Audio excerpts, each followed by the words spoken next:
Assalamu alaikum. Bismillahirrahmanirrahim. This course is Mathematical Methods in Physics 2, and I am presenting our final semester's project. Myself, Varda Said, and my group member is Ariba Ibrar. The topic of our presentation is crystallography using MATLAB. What is MATLAB? It is a computer programming language.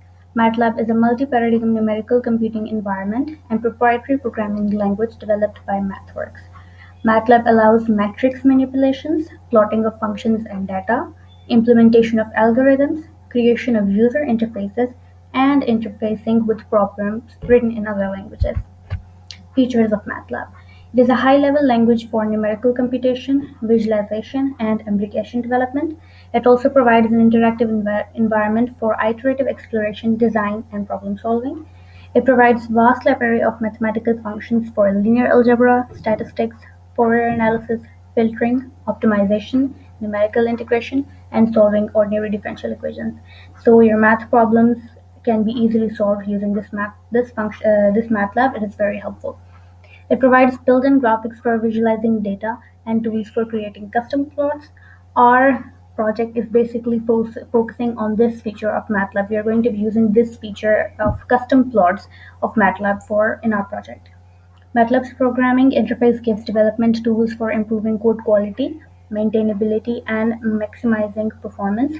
It provides tools for building applications with custom graphical interfaces.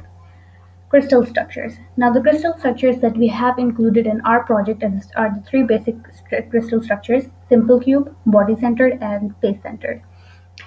हम लोगों ने ये तीन structures क्यों select किए हैं? सबसे पहले तो उसकी रीज़न ये है कि these are the most commonly found in nature.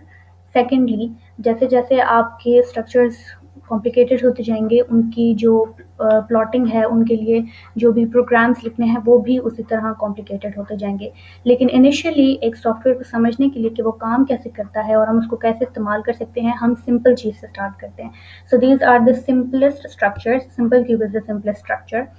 उसके बाद body centred and face centred. Just to get make things interesting, हम लोगों ने ये तीन स्ट्रक्चर्स यूज़ किए हैं. अ लॉट ऑफ स्ट्रक्चर्स, जैसे कि फीचर्स मैं बता चुकी हूँ. We can create custom plots. Structures के अलावा हम काफ़ी सारे प्लॉट्स, ग्राफ्स वगैरह भी मैटलैब के ऊपर देख सकते हैं. तो थोड़ा सा ब्रीफ जो है इंट्रोडक्शन देख लेते हैं तीनों स्ट्रक्चर्स का. This is all elementary knowledge, we are all aware of this. So simple cube. In the simple cube structure, there is only one lattice point at each corner of the cube-shaped unit cell. They mark the position of either a single atom or the same group of atoms, known as the motif, which is repeated across the lattice in 3 dimensions. Basically, हम लोग यहाँ पर 3-dimensional structure देखेंगे. Body-centered cube.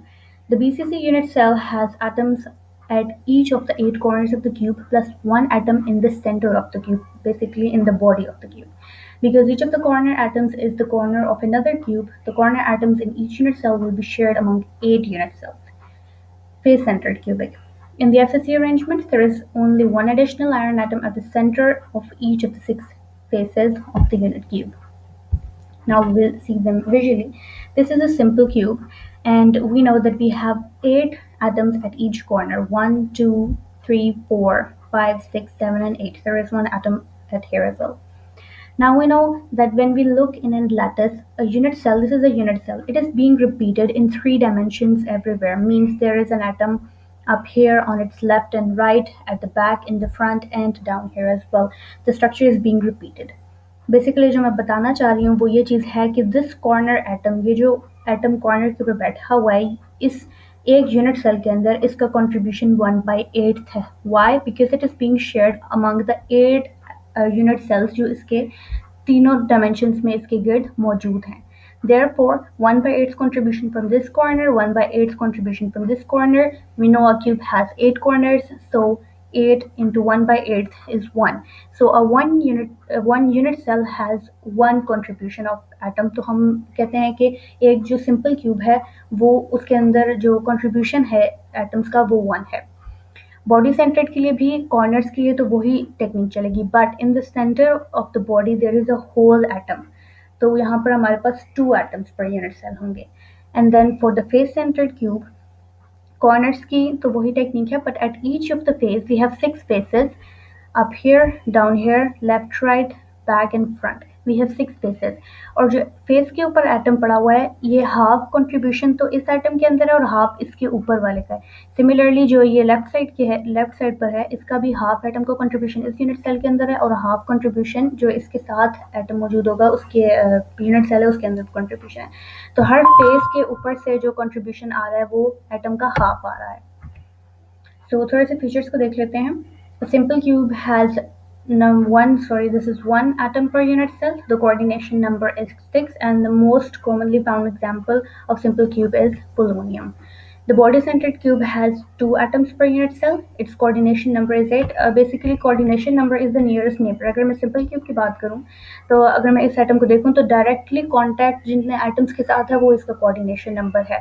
1 here, 2, 3, similarly इसके ऊपर है 4, 5 इधर और 6 बस आउट ऑफ द स्क्रीन। तो बेसिकली इसका 6 कोऑर्डिनेशन नंबर है, इसके बॉडी में है तो फिर 6 तो वो ही है, लेकिन इस वाली बॉडी के अंदर जो एटम है इसके साथ भी इसका कंट्रीब्यूशन होगा ऑब्वियसली, और जो साथ है उसके साथ भी है। और सिमिलरली जो फेस सेंटर्ड है उसका भी कोऑर्डिनेशन नंबर ज़्यादा होता है। बॉडी सेंटर्ड की एग्जांपल्स हमारे पास हैं alpha iron, tungsten, chromium and beta titanium. Face-centered cubic has 4 atoms per unit cell. Its coordination number is 12 and the examples are copper, silver and gold.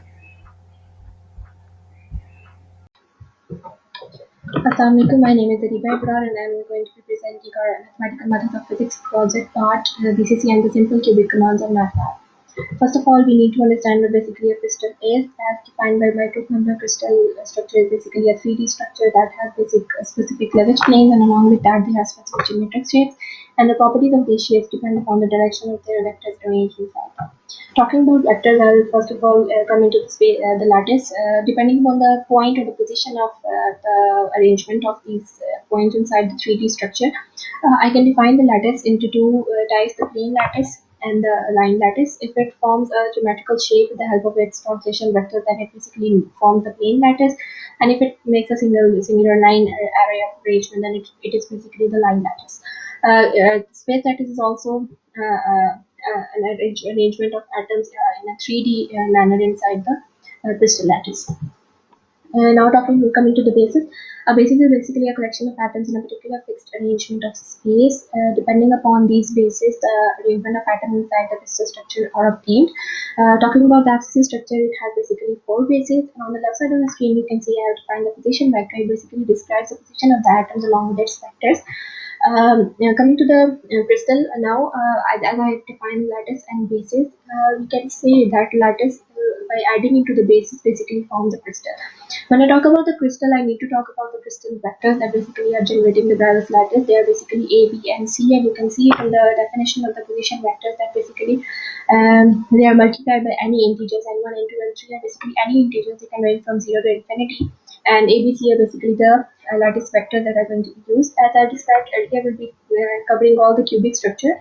Basically, the simple cube, the body-centered cube, and the face-centered cube. The body and the symbol will be covered by me, whereas the face-centered cube structure will be covered by the same. The lattice vectors of the unit cell, basically called as A, B, C, cannot be said that they are unique. Why? Because they can be arranged in any array. Look at this, the figure that I've shown. The A and B vectors can be arranged in any direction. So we cannot say that they are basically unique. We can say that they can be arranged in any manner, and depending on that manner, they form the lattice, either the space lattice, the line lattice, or the plane lattice. Now, depending upon these points, we call, as they are basically defined with the translational vector, so we call these points as points equivalent by translation. Next, we'll talk about the problem. I'll be plotting the BCC cell that has 4 basis atoms, and along with that a plate that has major indices 1, 1, and 2, and passing through a certain points to O. First of all, I'll give a video demonstration that I've made while performing the command.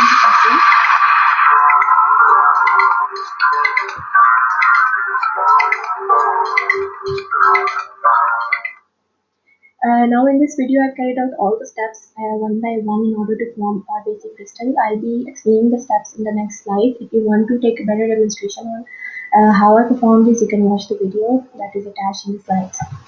First, I'll be talking about the clear command. The clear command basically uses all the previous steps all the previous commands that I've been using in my MATLAB, and CLF basically eliminates any figure that I've previously drawn in order to get better and accurate results.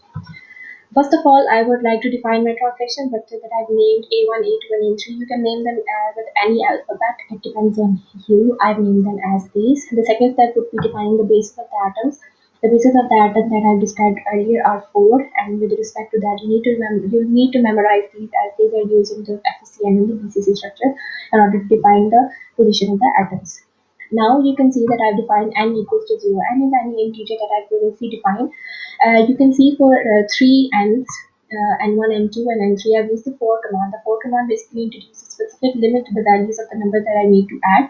And you can see that while proceeding, I have added 1 simultaneously to every n. This basically tells us the increase of the number in the position vectors that I basically defining, and use the same formula of the position vector that I basically defined before the integer multiplier its vector.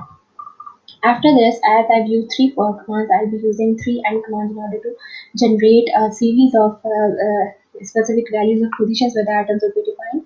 Next, I'll be needing to plot the superset. First of all, I'm using the figure command. The figure command basically gives a plain sheet of page on the screen on which you're going to draw your figure. The scatter tree command is basically used in order to generate a 3D structure. And for the 3D structure, I've defined my vectors as R, so I'm using those for 1, 2, and 3 respectively. The size of my atoms is 200. And marker face color is a command which is used to introduce colors inside the object that you're basically using. As you can see from the figure below, these are specific color codes. These codes are basically used in MATLAB in order to get the specified color you want. As I needed to introduce blue color, so you can see the blue color has this command. So I simultaneously put this command in my MATLAB window, and next I get PCC structure that has basically blue colored atoms in it. And as simple as that, after that, I'm going to be as I said before, these are basically defined geometrical shapes. I'll be defining a set of arrays for x, y, and z axis, and for that, I will be defining 0 to 2.5. After that, I'm using the hold down command. This hold down command basically does not make my image disappear if I introduce a new image, because I'll be adding more as I've said plain into this image, so I'll be reading this figure. So I'll be doing so that's why I'm using hold on. Next I'll be defining the Miller indices that were mentioned in the question as 1, 1, and 2. After the Miller indices, I need to identify the points to be their buffer. On x-axis it will be 2, on y it will be 0, and on z it will be 0. Now I need to generate a mesh on the cube. For that I'll be using mesh grid command. Mesh grid command basically introducing as a mesh of a surface that we'll be using. After that, I'll be taking the reciprocal lattices, and after that, using the reciprocal lattices, I'll plot the surface. The surface I'll be using command surf, and as it is for 3D, then XYZ is used, and you can see in the figure that there is a plane defined that I've given with the specific indices. Next comes up the atoms. As you can see that I could not differentiate the atoms that are basically being used in the plane and overall cube, so I need to differentiate them. In order to differentiate them, I'm giving them name C atoms, and I'm saying that they are intersecting at specific points of in the cube that are specified as R and A, and for the values of rho. Now I'll be getting a set of numerical values, a lot of numerical values, so I'll be needing them to get arranged. So I'll be using the command size. The size command basically tells me how number of rows into columns are basically introduced in my command, and they are 15 to 3. And then I'll be using the scatter C command that as I've defined these new atoms as C atoms, so I'll be using C atoms instead of R for all the three respective sides. You can see from the figure that the red atoms are a bit larger than the blue ones. That is how is that? Because on the blue I used the size 200, whereas on red I'm using size 500. Then I'm introducing the marker face color again, and as I need to differentiate, I'm using the red color. And for red color, we have 100 command, that's why I'm using 100. That was all for the BCC structure. Now coming to the simple cube, I'll again use the same command using the indices 1, 1, and 1. I have also made a video for this as well, and you can see the video if you want to proceed this on this topic.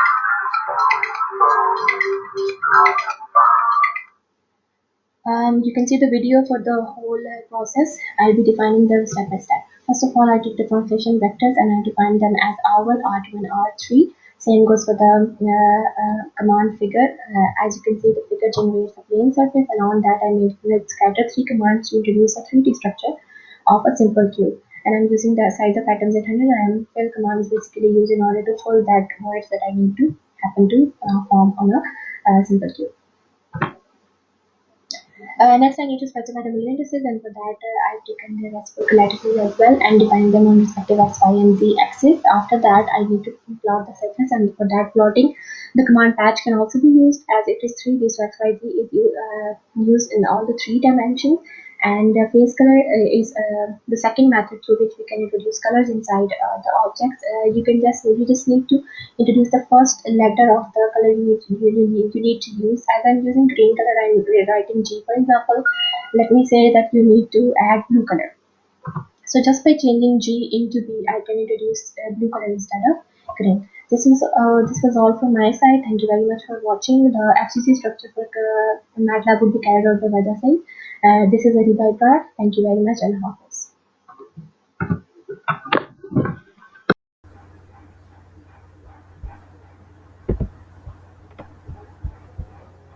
Assalamu alaikum. So now we will go through the commands of FCC on MATLAB as previously shared in Simple Cube and Basic Cube. I'm sure you have the basic idea of how we write a command. First of all, मैंने यहाँ पर FCC base की command दी है, and then I have given the translational vectors की command दी है. उसके बाद x, y, z तीनों components को, because we're making a 3D structure, तो यहाँ पे हम लोगों ने सारे variables describe कर दिए हैं. हमने translational vectors की values दी हैं, HKL values 3 1 2 हैं यहाँ पे मेरे पास, वो मैंने यहाँ पे define की हैं. And then I want rows or then I have given the command of plot, and this is the plot right here. If I could just show you. So this is the FCC lattice in 3 dimensions on MATLAB. So if you have any questions, please be sure to ask. Thank you.